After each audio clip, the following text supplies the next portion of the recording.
Welcome to SVR academy. Indian సొసైటీలో previous అడిగినటువంటి ఒక క్వశ్చన్ని మనం చూద్దామండి. ఇక్కడ క్వశ్చన్ ఏం అడుగుతున్నారు, ఇది కిన్షిప్ నుంచి అడిగారండి, మ్యారేజ్ ఫ్యామిలీ కిన్షిప్ నుంచి. Ravindra and Seema are husband and wife. Okay, ఒక ట్రీ డయాగ్రామ్ లాగా మనం వేసుకుంటే బాగుంటుంది.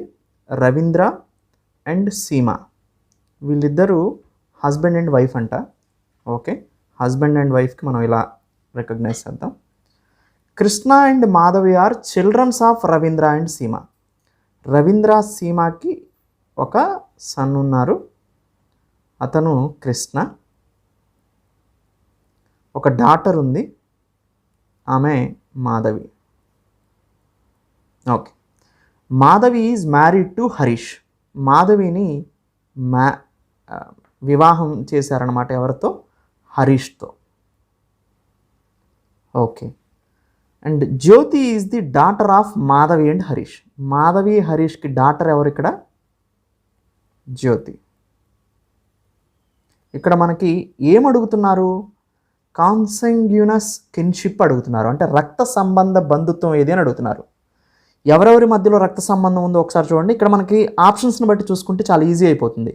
రవీంద్ర అండ్ సీమ అంటున్నారు.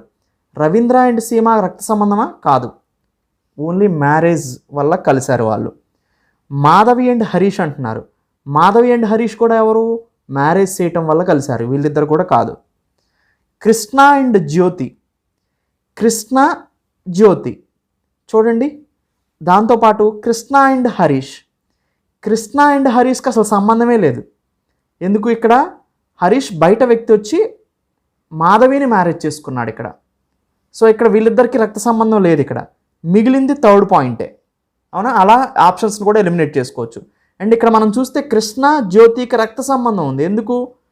ఇక్కడ వీళ్ళిద్దరి కొడుకు ఇతను, అండ్ కృష్ణ మాధవి అన్నా చెల్లెలు లేదా తమ్ముడు అక్క అయినా ఉండొచ్చు.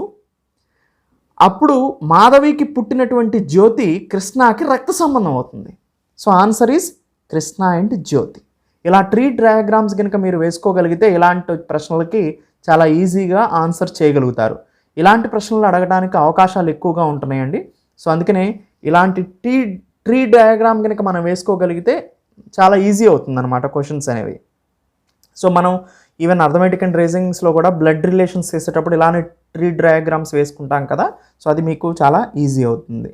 నెక్స్ట్ క్వశ్చన్లో మళ్ళీ కలుద్దాం. Thank you. Have a nice day.